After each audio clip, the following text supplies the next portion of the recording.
Yep tout le monde, c'est Fufu. Aujourd'hui on se retrouve pour la suite de notre première vidéo donc sur Nanatsu no Taizai. Bien évidemment, aujourd'hui on va analyser les deux nouveaux personnages qui devraient arriver en portail de demain. Normalement c'est confirmé, j'ai regardé avec les autres sur le Twitter. Normalement on est bon les gars, hein, j'espère que c'est bon en tout cas. Mais bon bref, je vais le faire tout de même.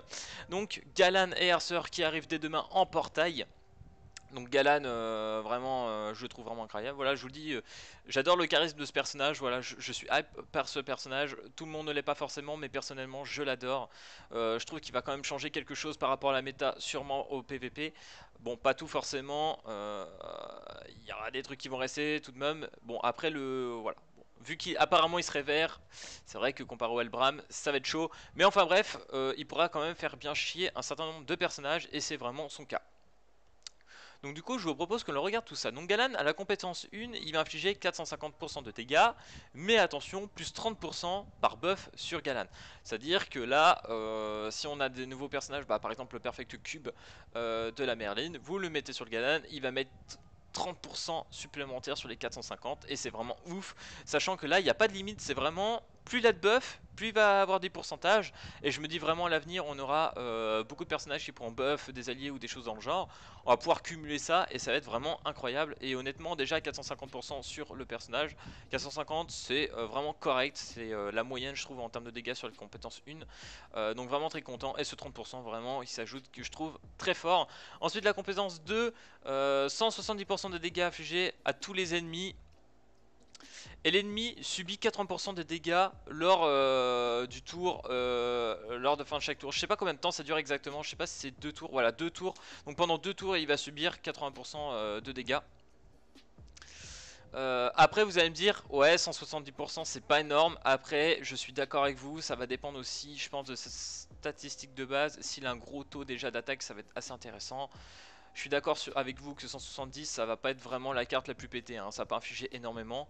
Mais bon 80% de dégâts supplémentaires après c'est quand même plus fort qu'un Inite je trouve, en termes de damage par la suite, faut voir. C'est infliger plus de dégâts qu'un Inite. Faut voir, faut voir, faut voir. Franchement, je pense que ça peut faire quand même assez mal et assez gênant. Et pour finir un ennemi, je pense que ça peut être assez fort. Et comme vous voulez voir, la compétence 1, je pense c'est une des meilleures du jeu, sans hésiter. Ensuite l'ultimate, augmentation des capacités de base de 50%. Donc là tout ce qui est des statistiques. Hop là, allez hop, on up ça. Alors est-ce que... Parce que là ça dure pendant 3 tours et inflige 420% à l'ennemi. Donc là est-ce que ça peut être intéressant par exemple mettre le Perfect Cube de la Merlin, de mettre l'ultimate, donc du coup qui va augmenter les 50% de stats en plus. Est-ce que ça va lui rajouter un buff sur lui, en quelque sorte, j'ai envie de savoir ça. Est-ce que ça va lui ajouter un buff du coup? Mais normalement oui j'imagine. Ce qui fait qu'il aurait deux buffs, donc là on passerait pas à 30% mais à 60% sur la compétence 1. Donc ça peut être vraiment cool. Ça peut être bien vraiment d'attendre l'ultimate pour claquer la compétence 1 plus haut. Ça je trouve ça cool. Honnêtement j'aime bien. Après c'est vrai que 420%, il me semble c'est dû sur un ennemi. Ouais, donc sur un ennemi c'est un peu moyen 420%, on peut voir mieux. On peut avoir mieux, mais bon. Je trouve que ça complète bien pour sa première compétence. Ensuite on rentre dans un truc assez original, voilà, c'est une nouveauté par rapport au jeu, je trouve, c'est quelque chose qui rajoute. Le perso va avoir deux passifs. Donc un passif et un passif skill on va dire en quelque sorte. Donc par rapport à son commandement que je disais sur la première vidéo que j'ai fait dans la journée. Donc on va voir déjà la toute première. Donc en gros, un ennemi lorsque ses attaques, nanana, aucun affaiblissement ne s'active. L'ennemi ne peut attaquer que Galan une seule fois, ne fonctionne pas en raid, donc normal, et s'active aussi en PVP. Donc ça c'est quand même assez fort. Bon, je vous avoue que je n'ai pas compris tout à fait le skill, je vous mettrai la compétence en trad dans la description bien évidemment. Bref, en tout cas, ce que j'ai compris, il ne me prend pas les debuffs, donc ça c'est assez intéressant. Il ne peut être attaqué qu'une fois. Et ça vraiment c'est assez étrange. Honnêtement j'ai pas compris ce premier skill. Je vous le dis, ce premier passif je l'ai pas compris. J'espère qu'on aura une meilleure trad plus tard. Parce que celle-là elle est un peu bizarre. N'hésitez pas à me dire aussi dans les commentaires si vous l'avez mieux compris. Mais pour moi la plus intéressante c'est celle d'après. Même si celle-là peut être vraiment bien, hein, à mon avis c'est juste que je la comprends pas. Mais en vrai elle peut être vachement insane. Donc là on a son commandement, donc la compétence de la vérité, hein, propre à Galan. Donc pétrifie tous les alliés ou ennemis qui utilisent leurs compétences de rang supérieur ou inférieur, donc en gros de down les cartes ou up les cartes tout simplement, comme je l'ai dit, et pendant 2 tours, et ça c'est fort, 2 tours c'est long, hein. Et ne fonctionne pas non plus sur les raids, donc ce qui est assez normal, et s'active aussi au combat, donc tout ce qui est PvE, PvP. Honnêtement, le Galan, je l'aime beaucoup. Alors honnêtement, on peut dire qu'il est peut-être pas si cheaté que ça. En termes de stats, c'est peut-être pas le meilleur en quelque sorte, c'est pas cheaté. Mais il apporte un nouveau gameplay et j'aime beaucoup. Honnêtement, il apporte beaucoup de choses. Je trouve que c'est vraiment un personnage très correct. J'irai peut-être pas jusqu'à dire qu'il soit vraiment OP, on est d'accord. Mais il apporte vraiment des choses très très intéressantes. Moi je pense qu'il peut être OP plus tard, encore plus tard, vraiment plus OP. Avec de nouveaux personnages à buff. Et ça franchement je l'espère.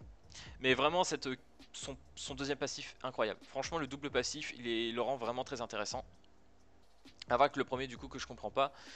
Qui à mon avis peut le rendre vraiment incroyable du coup. On va passer au Arcer.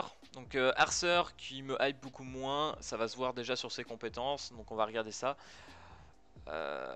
Donc voilà, je vous propose qu'on le regarde et vous ferez votre propre avis après forcément. Donc en gros, compétence 1 inflige 360% de dégâts à un seul ennemi, donc sur un solo target 360%, on est plutôt pas. Et celle les techniques de récupération de celui-ci pendant 2 tours. Donc, est-ce que les techniques de récupération, est-ce qu'on parle de recovery skill, donc j'imagine qu'on doit parler de HP, tout ce qui est récupération de points de vie, tout ça, etc. À mon avis, on doit là, ou peut-être de récupération de buff et tout. Je sais pas trop comment ça peut fonctionner. À mon avis, ça fonctionne que pour les HP. Ça peut être assez intéressant, oui, en effet, ça peut être pas mal. Après, c'est sur un seul ennemi. Voilà, 360%. Je suis pas trop fan. Normalement, c'est les compétences LV3 hein, pour chacun, donc voilà. Je sais pas trop quoi en penser. C'est pas mal, mais sans plus, je dirais honnêtement. Ensuite, la compétence numéro 2, nettoie tous les affaiblissements. Ok, ça, donc tous les debuffs, on les enlève de tous les alliés. Et accorde une augmentation de 30% des statistiques de base et une limitée d'abattage pendant 3 tours. Donc d'abattage, qu'est-ce que ça peut être exactement déjà? J'ai oublié, qu'est-ce que c'est celui-là? Est-ce que ça serait par rapport au critique ou pas au debuff? Je me rappelle plus. En tout cas, bref, 30% d'augmentation des statistiques de base, c'est déjà pas mal.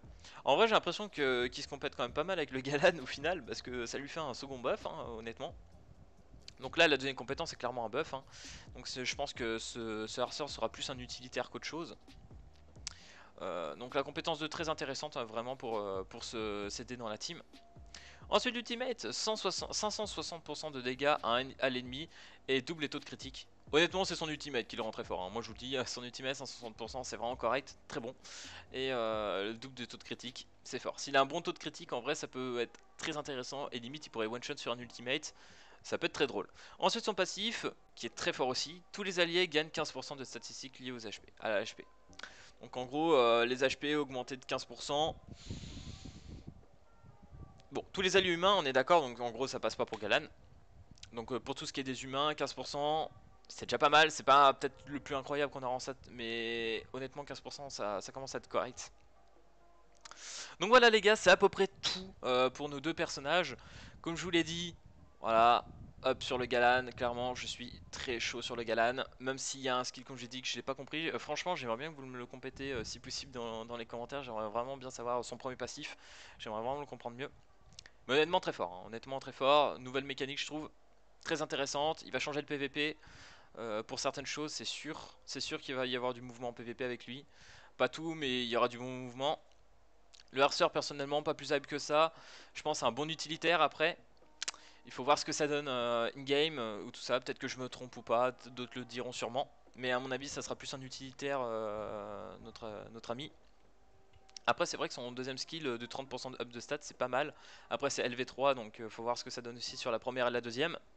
En tout cas bref voilà les gars, c'était les stats des deux nouveaux personnages. Le portail arrive demain, j'espère que vous êtes vraiment chaud. Personnellement moi je poule, je vais même prendre le petit pack je crois pour pouvoir faire une rota complète sur le portail. Bref voilà, je m'attarde pas plus, j'espère que cette vidéo vous aura plu. N'hésitez pas à lâcher le petit like et à vous abonner. Puis moi je vous dis à plus à la prochaine vidéo, allez peace tout le monde.